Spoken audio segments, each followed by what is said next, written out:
A person that works with their hands is a laborer.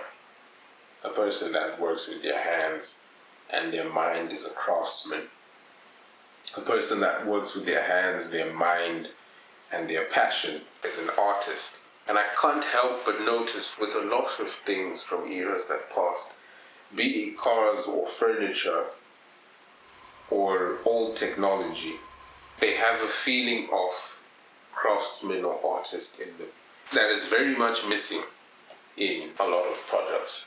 It might have something to do with all the plastic or the fake materials that are made to look like something else.